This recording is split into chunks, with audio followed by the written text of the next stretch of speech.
This is Rabbi Phil here, humble me, trying to present the Talmud for the general public, the Jewish public. This video is general and Jewish. So, somebody just gave me a call and he said, "What are you doing tonight?" I said, "I don't know." He said, "You want to go here? You ever go to such and such a place in Jerusalem?" And he said, "What's going on there?" And he said, "There's a guy. He does shlomo." What does it mean, does shlomo? I mean, give me a break, you know. He's does shlomo. He said, I said, "Does he mean he's a Shlomo Carlebach impersonator? Shlomo Carlebach, the great singer, great folk musician, and the great rabbi, the dancing rabbi, the hippie rabbi." Yeah, he channels Shlomo. Okay, well, channeling Shlomo, that's kind of like far out and freaky and wild and right on and solid. I mean, it's like New Agey, kind of, you know. Maybe he puts crystals around, channels Shlomo. But I told him, so he's a Shlomo impersonator. I probably want to stay away. I like it when people do original things. I mean, maybe Carlebach created an art form that the same way people play Bach or Mozart, they can play Shlomo, and you have to do it according to the style of Bach or Mozart with performance practice. But really, I mean, there's Elvis impersonators. What would you rather go to, an Elvis impersonator or a Shlomo impersonator? I don't know. The choice is yours. You make. I'm not telling you either way. Anyhow, so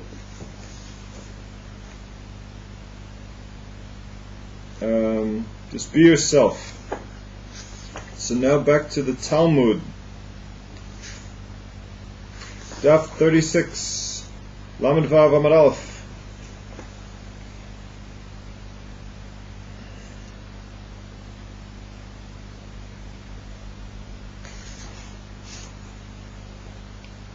So we were talking about the proper bracha to say on wheat flour and barley flour, which you don't eat anyway plain, so it doesn't seem to have so much modern relevance, but that doesn't matter with the Talmud, because the Talmud talks about a theoretical construct. So, Koren, another dispute over the appropriate blessing with regard to kura. What's kura? Hearts of palm. Heart of palm, a delicacy. I love heart of palm. Rav Yehuda Omer Bore Pri Adama. Rav Yehuda says you creates the fruit of the earth. Shmuel says She'akol Niyeh B'dvaro. And Shmuel says you say She'akol, by whose word all things came to be. Rav Yehuda Omer Bore Pri Adama Perahu. Because Rabbi Yehuda says it creates the fruit of the ground because it's a fruit. Heart of palm is a fruit, right? Shmuel, it's the fruit of the palm, so to speak. Shmuel says because it's eventually going to harden. So Shmuel says you say something that's hardening and considered part of a tree and not the fruit. So it's not exactly the tree, so you make a she'akol on it. You say, by whose word all things exist. Amar le Shmuel and Rav Yehuda, Shinana! Shmuel said to Rav Yehuda, it's like kind of a beautiful way of saying smarty pants. Shinana is it's a lovely expression. I'm explaining it here somewhere. Shinana. Shinana means it's according to Rashi and others, it means sharp or witty. Yeah, wait, Mr. Wit, Mr. Sharpster, reflects the degree to which Shmuel respected his primary student. So some say it's actually no, it's not smarty. It's not like a one opinion says it's a sign of respect. You're very sharp, the sharp one. Oh, like a student would say, you know, if a college professor addressed one of his students as Professor, if he said a very, brilliant statement in class or something like that, which everybody, of course, is tries not to do. Don't want to stand out. But the Gaonim, however, they say that Shinana means big toothed. It was actually a nickname for Shin. You like the Shinover Revi? Shin? Yeah. Shin is tooth, right? Anyway, Shmuel said to Rabbi Yehuda said, you say Yeshakol on heart of palms. So Shmuel says back to him, Shinana, it's reasonable to rule in accordance with your opinion. Kvatach mistabra. Dahat snon sofo lahakshot mevarchaninan alea bore priyadama. Because a radish ultimately hardens if it's left in the ground. But somebody who eats it soft, it says, creates the fruit of the ground. So if it's a soft fruit, a fruit that you could eat that's soft, the fruit of the ground, and it grows from the ground, then who creates the fruit of the ground is the appropriate blessing. Oh, there's that mosquito that was persecuting me last night. Anyhow.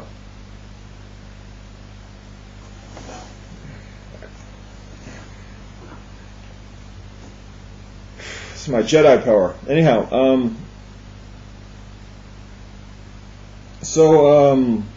Velohi, but it's not a radish. Radishes you could do that with, but not heart of palms. It's known nat'e enashe adata de fugla. A person plants a radish with the soft radish in mind. Fugla, soft radish. Nat'e enashe, a person plants it adate with in mind of the fluga. The fugla in the ancient language. Pugla, yeah, soft radish. It's a delicacy. It is a delicacy in my land. Yes, we'd like to offer you a pugla, soft radish. Dikla, a palm. Lo nati enashe adata dekura. People don't plant palm trees for heart of palms. They plant palm trees for dates. Usually, but the heart of palm is secondary or tertiary, so it can't be considered a fruit. We're talking about what's the heart of palm? It's the inner part of the palm, anyway. V'kol hechad lo nat'e edenesh adate lahachi. V'kol hechad lo nat'e enashe adata dahachi lo mevarchinan aleh. Lo mevarchinan aleh. As long as that's a question actually. V'kol hechad lo nat'e enashe adate lahachi lo mevarchinan aleh. And it is. Would you actually say? Perhaps a rhetorical question. Or actually an actual question. Would you say that if you don't plant something with a certain effect in mind, that you don't say a blessing over it? Hare, apparently it is a rhetorical question, because Isa gives an example of something that's not true for. Hare tzlaf, denate enashe adate defarcha. We have a caper bush. The people plant caper bush with the fruit of it in mind.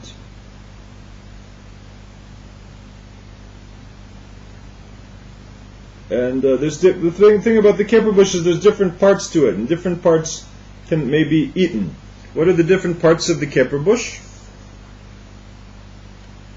Tanan al mine nitzva ve'al alin ve'al hatmarot. There's the nitzva, which is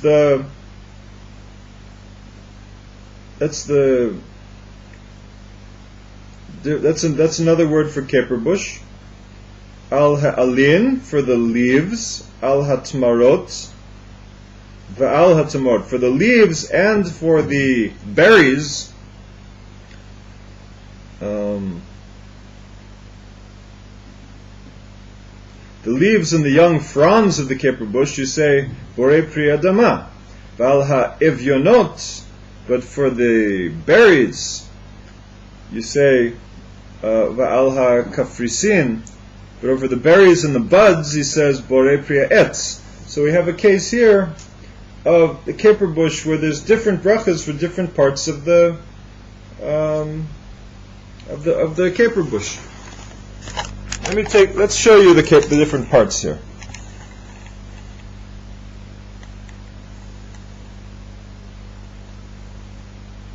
Here's a caper bush, a picture of a caper bush, represented on your computer screen, growing out of a wall. Here are the buds and flowers of the caper bush. Where's the bud? Here's a bud, and here's a flower. And down here we have the fruit of the caper bush. Looks kind of like a fig, doesn't it? But it's very, very small. And I don't think it tastes at all like a fig. I think it's a keper. You know, the keper. Some people, they like the keper, some people, they hate the kepers. So. Okay. So what's the point here? The point is we're trying to figure out what you make a bracha on, and if you make a bracha on something that you planted, but you didn't have in mind a certain part of that plant to be used. You had a different part in mind, so maybe you don't say a bracha on it. But with the caper bush, we know that let's say you only wanted the buds, and you didn't want the leaves and the young fronds, which you didn't. But we know that the sages instituted a bracha for the leaves and the young fronds of the caper bush. You say Bore Pri Adama, and the berries and the buds, he says, the fruits of the tree.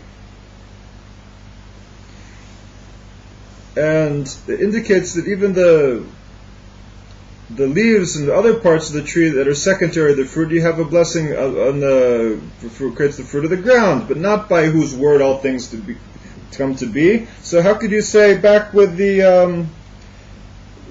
heart of palm? How can you say it should be the laws should be uniform. It shouldn't be a willy-nilly law. There's no willy-nilly laws in the halacha.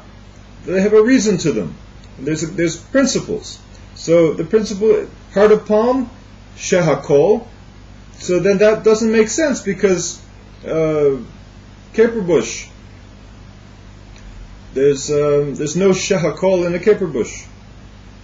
Again, shehakol, by whose word all things come to be. So Amar Rav Nachman Yitzchak Salaf Nate Ina She'adate Deshuta. Caper bushes people plant with the leaves in mind. Dikla lo nate ina she'adate dekura. Rav Nachman Yitzchak says no. It depends on what you have in mind. People plant the caper bush with the leaves in mind because they eat the leaves. It was a common thing to eat back then, and perhaps even today.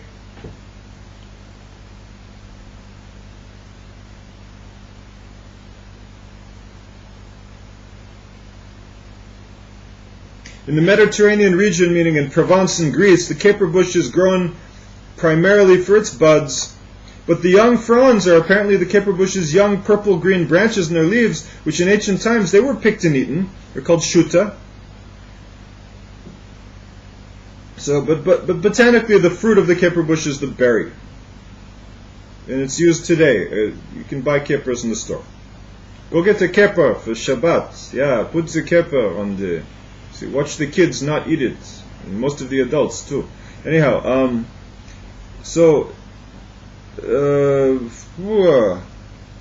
palm trees, people do not plant them with the heart of palms in mind. Dikla. Sorry, with a caper bush, they plant it for the berries, the shuta. The palm tree, people don't plant it for the heart of palms. Why? Perhaps if you were to, I don't know about the agriculture of date palms, but I believe that if you take the heart of palm for the tree, it kills the tree, and then you can't have all the crops. So it's a delicacy. It's rare, much rare. It's probably rare. The heart of palms are rarer than the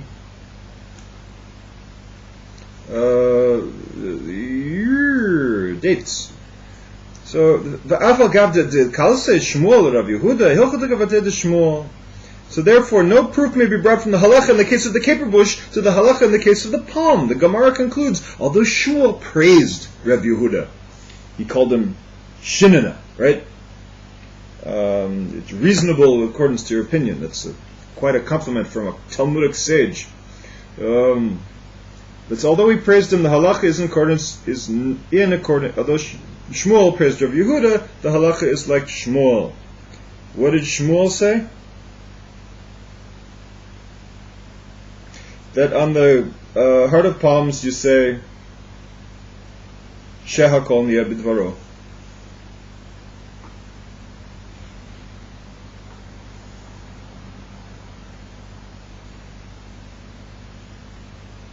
And that's the halacha today also. For heart of palms, you say Shehakol niya b'dvaro, by whose words all things exist, according to the practical halacha of today.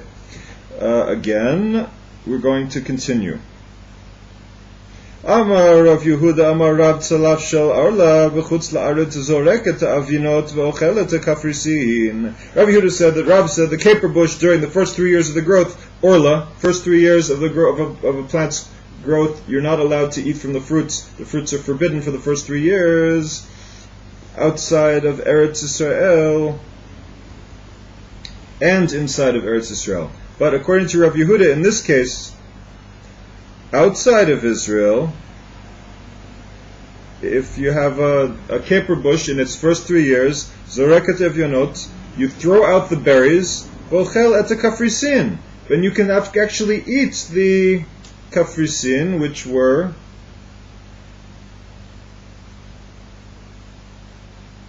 buds. Evyonot, berries, kafrisin, buds. So the berries are forbidden like any other orla, but the buds are actually eaten. Lememra, that is to say, Evyonot pri pere v'kafrisin lo peri. That's to say that the berries are fruits, but the buds are not fruits. Raminhu. But we have another source that contradicts this contention. El mine nitzba al ha'alim val hatmarot omar bore pri adama. For different kinds of caper bushes, and for the leaves and for the fruits, the young fronds, say bore pri adama. Well, if you note vala kafrisin, and on the berries and the buds, you say bore pri etz. So, like we just again, we just heard this before, and this is coming to contradict the statement of Rav Yehuda Amar Rav that you don't make a blessing, that you, if you make a blessing on it, then it should also be forbidden as orla, because it could be considered a fruit. So the bar pri adama, it's a pri adama. You make a blessing on the fronds and on the young fronds and on the leaves. So if you make a blessing on them, how could they be forbidden? You can't make a blessing on forbidden foods. Obviously the buds are considered the fruit of the caper bush.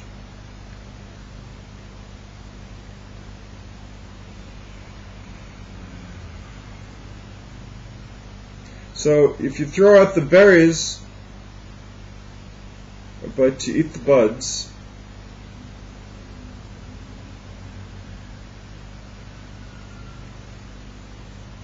that's to say the berries are the fruit, but not the buds. Amar Rabbi Akiva d'Tanan Rabbi Eliezer Amar Tzlaf mitaseret tamarot v'vinot v'kafrisin. We learned with Rabbi Eliezer says a caper bush. Rav's statement. What was Rav's statement?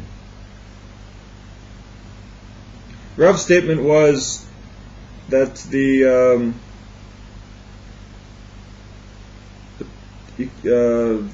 you throw out the berries because they're the first 3 years. You can't eat them in the first 3 years of the caper bush's growth because the berries are the primary fruit. You could eat something that they're not grown for, like the buds. That's not part of the Orla law. That's Rav's statement. Rav's statement was like Rabbi Eliezer.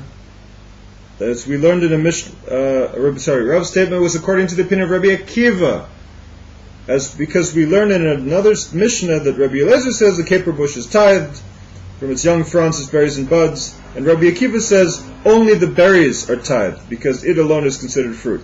In the original it reads Amar de Tanan Rabbi Eliezer Omer Slaf mit aser tmarot ve'evyonot ve'kafrisin. Rabbi Akiva Omer ein mit aser ele evyonot bilvad mipnei shu pri. So it was in accordance with this opinion that Rav prohibited only the eating of the berries during the Keper Bush's years of Orla. V'nema halachak Rabbi Akiva.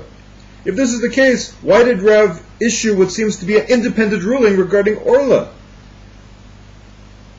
Halachak Rabbi Akiva. He should have just said the halach is like Rabbi Akiva. He shouldn't have said his own 2 cents worth. I amar halachak Rabbi Akiva hava amina afilu ba'aretz. But if he said the law was in according with Rabbi Akiva, we might have concluded that that's true only in the land of Israel. Regarding Orla, right? It wouldn't have just been about the bracha; it would also have been about the laws of Orla. We would have had to combine the two together, and we might have gotten mixed up. Kamash malan, but we learned that that's not so.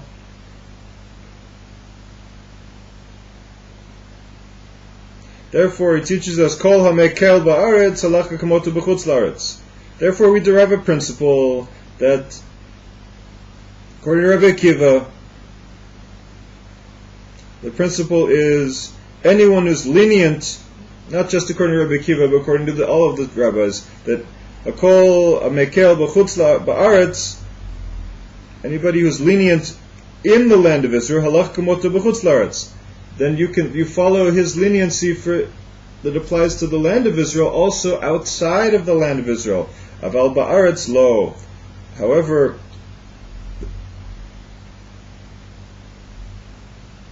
but not in the land of Israel. Again, there's a sage teaches a leniency that applies to the land of Israel. Then, if you're outside of Israel, it's the same law, same leniency. If for inside of Israel, no, you don't follow that leniency. The principle is that one is lenient with regard to a certain halachot in Israel. The halach is in accordance with opinion outside of Israel. This is based on the principle in cases of uncertainty in matters of rabbinic legislation. One is lenient, safek berakhot lahakel. So, according to most opinions, the obligation to fulfill land-based mitzvot outside of the land of Israel is only rabbinic. Therefore, one should be lenient in every dispute. In other words, all land-based mitzvahs, meaning you can eat, the point, going back to the question of whether you have a keper bush and you can, the fronds, the leaves and the young fronds, they're also used as food. The question is whether with orla you can eat them. There's not a problem with orla, with the first 3 years. It's only the problem with the berries and the buds. So, if this is called a leniency, so this should be the law for outside of Israel also. So this is true all the more so when it's based on 2 rabbinic pronouncements, where a rabbinic decree is issued with regard to a rabbinic ordinance. Back to the Gemara. V'nema halakha Rabbi Akiva b'chutz la'aretz, v'kol hamekel ba'aretz halakha kamotu b'chutz la'aretz. And say that the law is like Rabbi Akiva in outside of Israel, because anybody who is lenient in the land, the law is like him outside the land.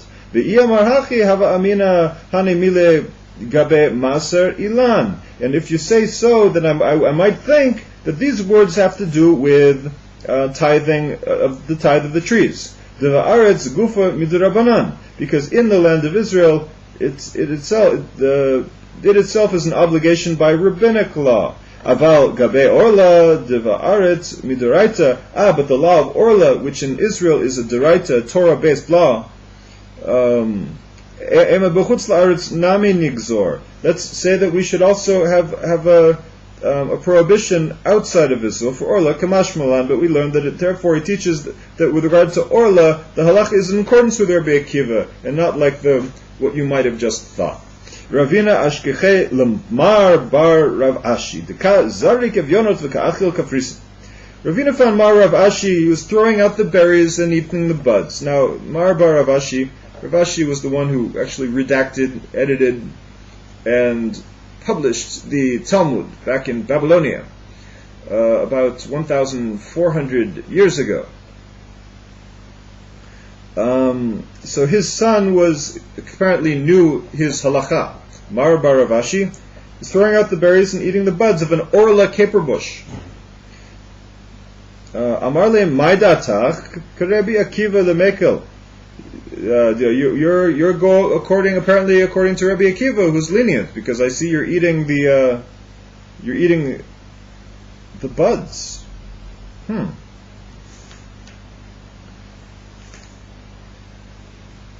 that's not like we said before. Before we said the Rav Yehuda Amarav said the caper bush during the first 3 years in Eretz Yisrael, you throw out the berries. That is, you throw out the berries and you eat the buds. That's the law. If I said anything other than that, I was wrong. Again, berries are evyonot and buds are kafrisin. The primary fruit are the evyonot, the berries, and the secondary fruit are the kafrisin, the buds.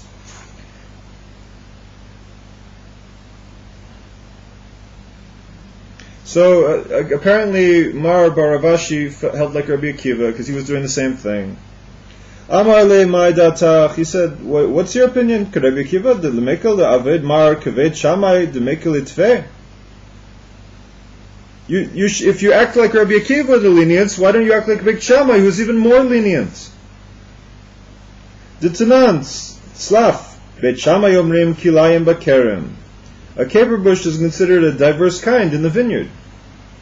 You're not allowed to plant diverse kinds together too close in proximity to each other. It's called kilayim. Uveit hillel omrim en kilayim bakerem. In other words, a caper bush is not. If you can plant a caper bush right next to the roots of a vineyard, of a vine, for a grapevine. So Beit Hillel says, no, it's okay, you can do it. Beit Shammai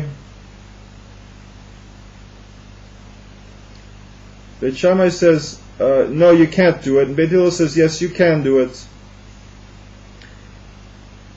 So how is Beit Shammai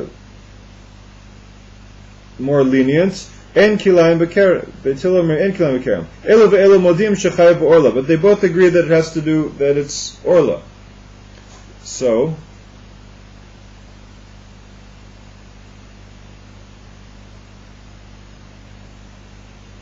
how is Beit Shammai more lenient in this case? Just says Beit Shammai says no, a caper bush is kilayim in a vineyard.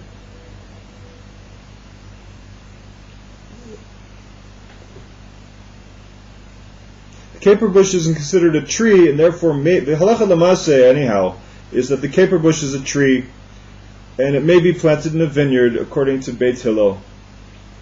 Sounds like the leniency is Beit Hillel here. How in the world is Beit Shammai the leniency? Perhaps we'll find out if we continue. Hagufa kasha amar tzlaf Beit Shammai omrim kilayim bekerem. You said this mission is itself problematic. You said Beit Shammai says a caper bush is considered the diverse kind in a vineyard. Alma min yaraku. If it's a diverse kind in a vineyard, it's a kind. It is a yarak. It's a kind of vineyard. Just like, in other words, it has to be the similar kinds as the grapevine. So the caper bush and the grapevine would be the same, and therefore.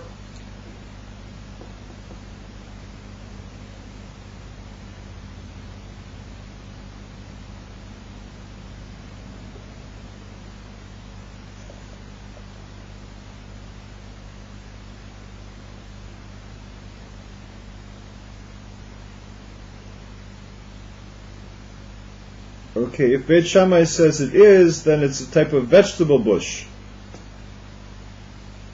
Kind of yarak is a vegetable bush, the caper bush. But then you go ahead and teach it something that contradicts it. That they both agree that the caper bush is obligated to the laws of orla,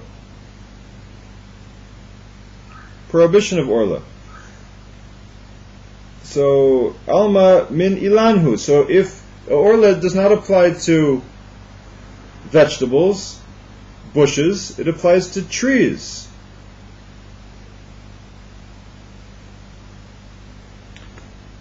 So, lo kasha, Beit Shammai sipuke mesafkaluhu. Beit Shammai is uncertain whether the caper bush is a vegetable or a tree, vegetable bush or a tree. So Beit Shammai was strict out of the uncertainty, because they didn't want to get anyone in trouble with their immortal soul by eating orla from a keper bush if it is in fact a kind of tree. So they went to the stricture. Mikol makom leBeit Shammai havalei safek orla. So whatever, Beit Shammai was uncertain about the status of the orla of the keper bush. Tanan safek orla be'eretz Yisrael asor. And we have a principle that if you have an uncertainty about the status of orla in the land of Israel, then we say it's forbidden. Uvasuria, and in Syria, mutar, it's permitted. Uvachutz laaretz yored, v'lokeach uvilvad shelo yirenu loket. So you're forbidden from having, because of the uncertainty of the status of the keper bush in the land of Israel, it's forbidden as orla during the first 3 years. And out in Syria, which has an intermediate status because it was conquered by King David. So, in one sense, Syria was annexed to the land of Israel after the Davidic conquest, and it's because it's in the larger borders of the biblical borders of the land of Israel. On the other hand, so you could say that on the one hand you say that Syria is a part of the land of Israel. So, however, because these conquests took place before the whole conquest was complete, they were only temporarily considered a part of the land of Israel. So King David conquered Syria, but he didn't conquer the rest of the land. So it was a conquest, but not a complete conquest. So for that reason, you can't completely annex. There's a problem with annexing Syria to the land of Israel. The other reason is that there was no concentrated Jewish settlements in Syria after they returned to Zion, to Zion from Babylonia after the 70 years after the destruction of the first temple. So therefore, Syria remained an intermediate domain. So again, according to the laws of orla is forbidden. Even a safek orla, an uncertain orla, is forbidden in the land of Israel. It's permitted in Syria. And outside of Eretz Israel, the Gentile owner of a field can go down into the field and take from the orla fruit as the law.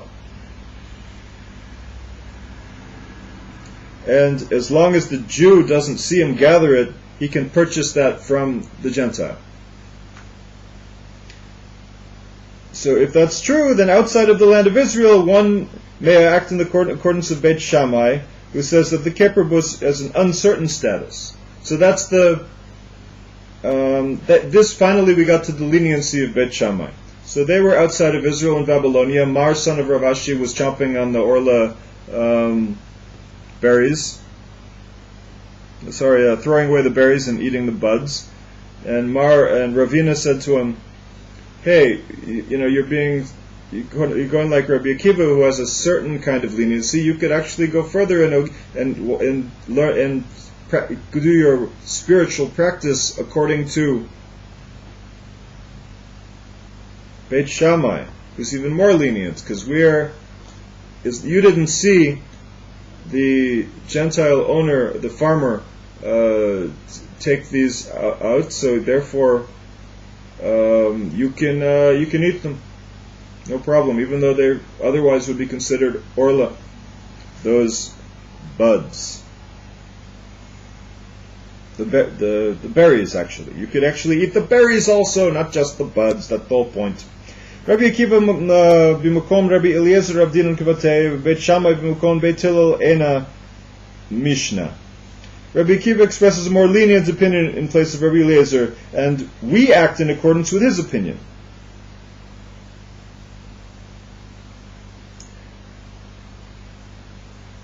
So, in other words, the rule that outside of Israel you act in accordance to the lenient opinion in a dispute with Eretz Israel, applies only when Rabbi Akiva said a more lenient opinion in the place of Rabbi Eliezer. So we act according to his opinion. And however, when Beit Shammai expresses opinion where Beit Hillel disagrees, their opinion is considered as if it was not in the Mishnah. As the Gemara says, Beit Shammai b'makom Beit Hillel eina Mishnah. It's as if it wasn't there, and it's completely disregarded. But typically, the nase shomer lepri. So, different perspective. Okay, so let's say that the halacha that the buds are included in the prohibition of orla comes from the fact that the buds serve as a protection to the fruit, and they're not actually the fruit itself.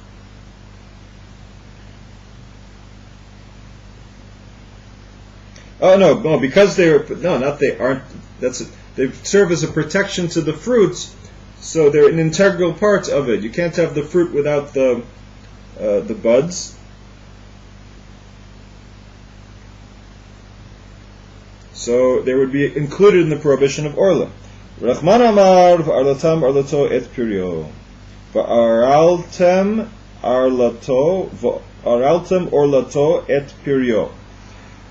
The Torah says, when you enter the land and you plant any tree for food, you shall regard its fruit, et pirio, as orla. Leviticus 19. And et pirio, its fruit, et tafel pirio, that which is secondary to its fruit.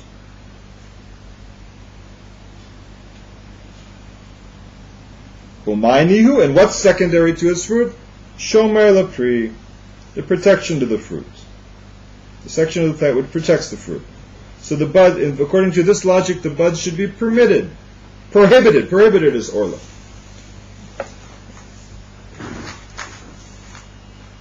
Va'araltem orlato et pirio. Et pirio is et tafel pirio.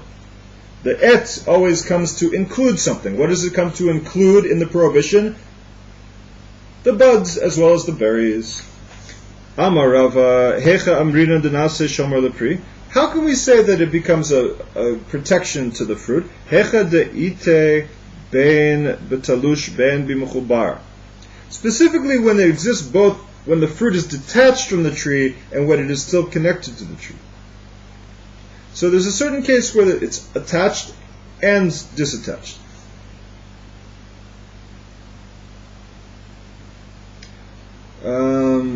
B'mechubar, so I'm sorry. No, back up. Amar Rava hecha amrina denase shomer lepri. How is it a shomer lepri? Hecha deite, when it exists, ben betalush. It could be it could be guarding the fruit, whether the fruit has been picked or whether the fruit is still on the tree. Hacha b'mechubarite. But here, with the caper bush, the buds are only the buds when they're connected. It's only a shomer when they're connected to the tree. But when they're detached, b'talush leite. Since the protection falls off the fruit when it's picked, it's no longer considered protection. Abaye raised the challenge, Pitma shel rimon mitzarefet, the crown of a pomegranate joins together with the pomegranate. With regard to calculating the amount of if it became ritually impure, fruits could become ritually impure, so they say it has to add up to a certain amount.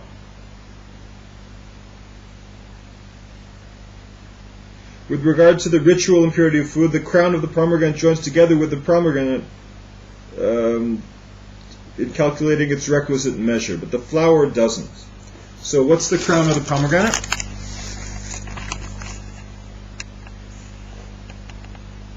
That's the crown of the pomegranate. That's that's called pitma. But the nets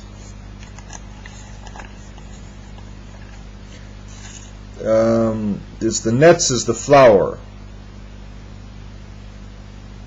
So inside, the crowns are out here and the nets are in there. Question is whether it always has to add up to a certain amount. Does it add up to? Do you include? Let's say the ritual impurity is less than that amount. Then the person knows if he became ritual impure, or if he didn't. So it's an important calculation to know if he needs to purify himself. The crown of a pomeranz joins together to make the shear for impurity. But the flower does not join together to make the requisite amount for ritual impurity.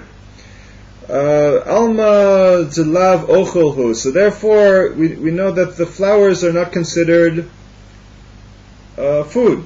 D'tanan gabe orla klipe rimon v'netz shelo klipe egozim v'agarinim chayivim ba'orla. Consequently, the flower is secondary to the fruit. It's not food. We learned in the Mishnah about the laws of orla that the rinds of a pomegranate and its flowers, nutshells, and pits, they're all obligated in the prohibition of orla.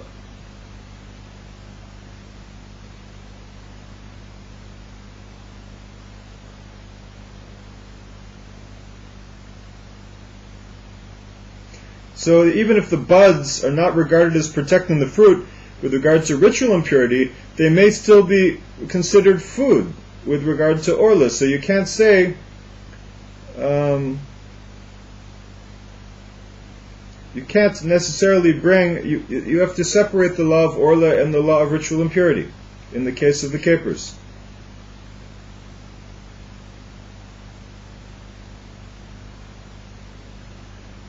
So again, just because the flowers of the stamens in the pomegranate, those little flowers in the middle there around the crown, in the middle, surrounded by the crown, just because they don't make somebody ritual impure does not mean that you can say that they aren't included in the prohibition of orla. They are, according to that other Mishnah. Ela amarava hecha amrina denase luhu shomer lefere. Rava said another explanation. When do we say that a section of a plant becomes protection for the fruit? Hecha de'ete bishat gemar pera. When it exists when the fruit is ripe. Hai kafres le'ete bishat gemar pera.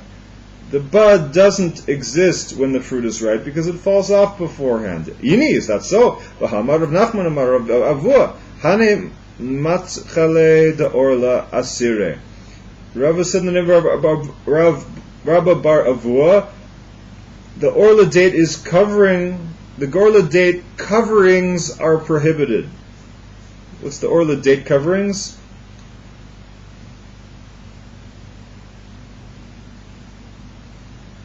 Matchale de orla date coverings.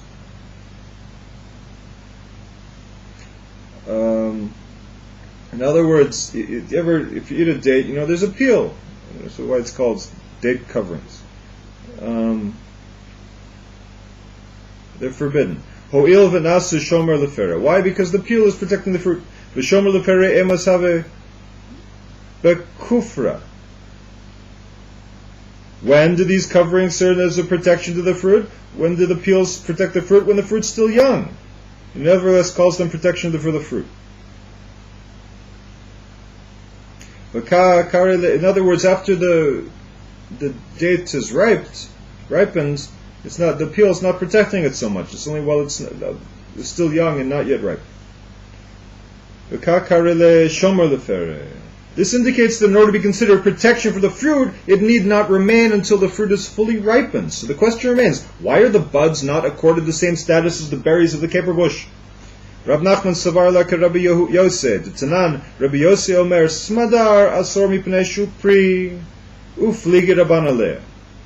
The Gemara explains that we learned in the Mishnah, Rabbi Yossi said, the grape bud, cluster of grape in its earliest stages, it's called smadar, it's prohibited by the laws of orla in the first 3 years because it's considered a fruit.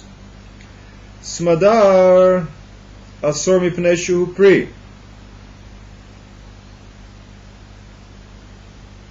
But the rabbis disagreed with them, explained that the fruit at that stage is not considered a fruit. So is the smadar, the clusters of grapes in their earliest stage, considered a fruit or not? Maskif la Rav Shimi min Harda.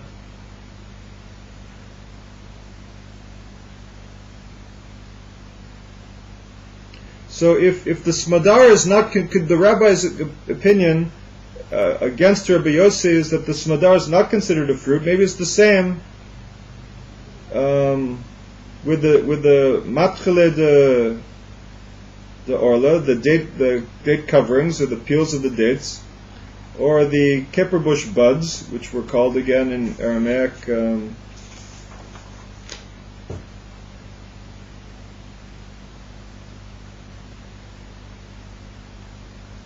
kafrisin.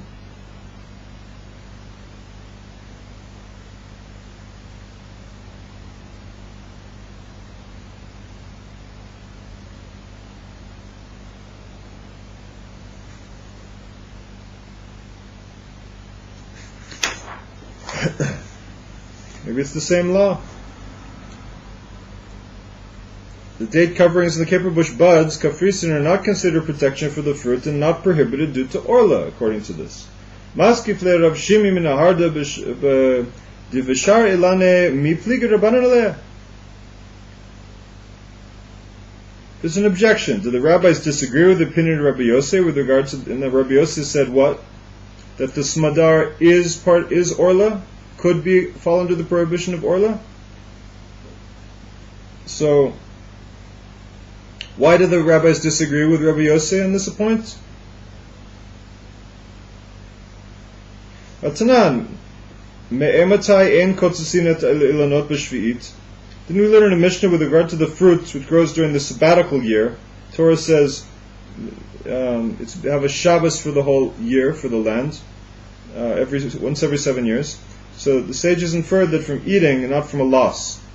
You let the land rest, and you don't eat from the land, but you don't cause the land to. You can still work the land to preserve it. Beit Shammai omrim kol ilanot mishe yotziu.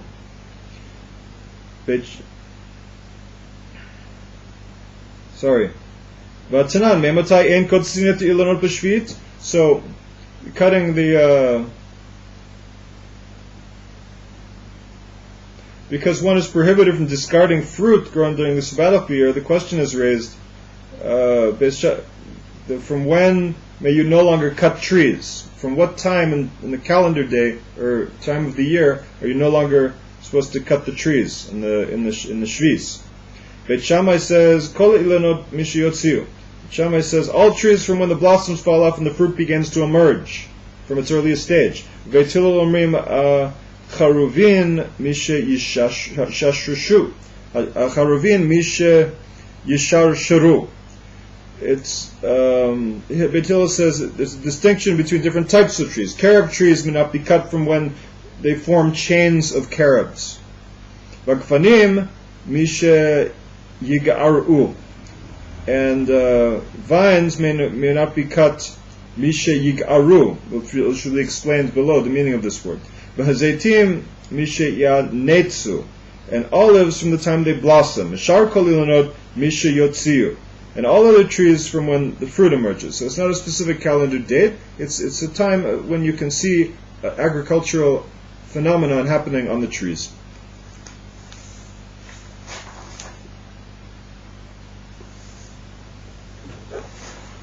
V'amar Ravasi v'hu boser. But Ravasi says Sheyigaru, what does that mean? It means boser, an unripe grape. Vuhu garua, it's in its kernel. Vuhu pul halavan, and it's like a white bean. You ever look at a grapevine, watch a grape grow? Go out to the fields, watch the grapes grow, and you'll see that there's a stage in the beginning where the grape is white. That's the full halavan. It's like full halavan salkadatach. Does it enter your mind that a grape at any stage is like a white bean? No, no, it's not talking about that it actually is a white bean, obviously. It's talking about that it's the size of an unripe, that the size of an unripe grape is the equivalent to the size of a white bean. Man shamatle the amar boser. Wasn't it the rabbis who disagreed with Rabbi Yossi? They taught that boser in that forbidden that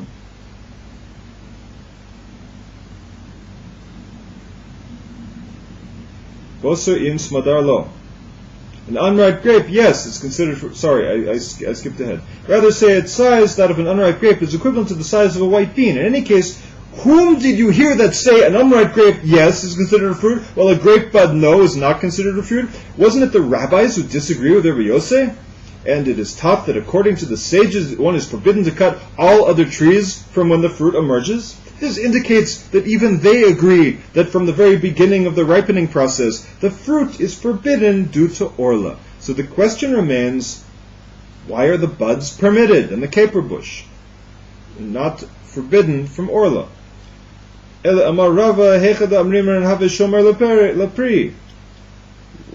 do we say that a section of the plant becomes the protection of the fruit? Mayet pera.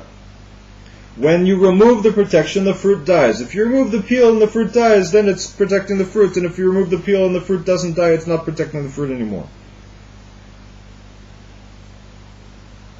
Acha ki shaklat le lo mayet pera. In the case of the caper bush, if you remove the bud, the fruit doesn't die.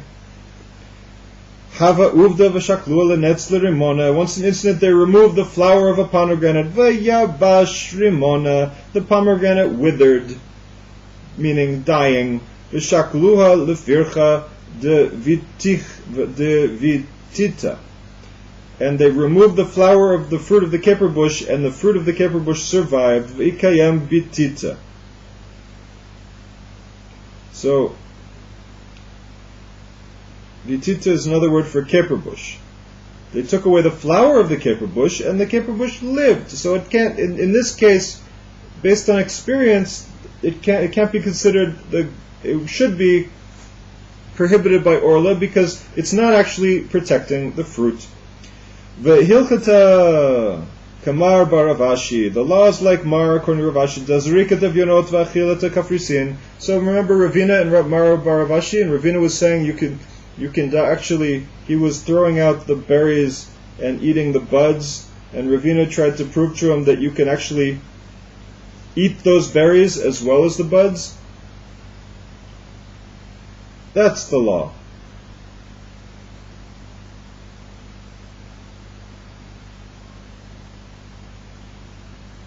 Apparently what we just said was not enough proof to convince the sages. With regard to orla, they're not also considered the fruit.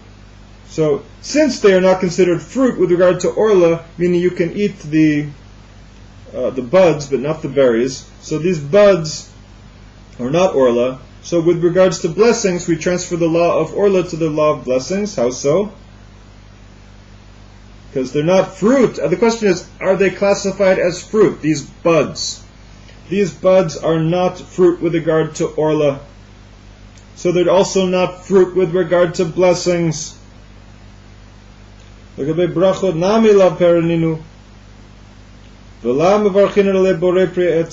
you don't say a bracha over them who creates the fruit of the tree. But rather you say who creates the fruit of the ground. And next time we're going to go into discuss peppers. So stay tuned for peppers.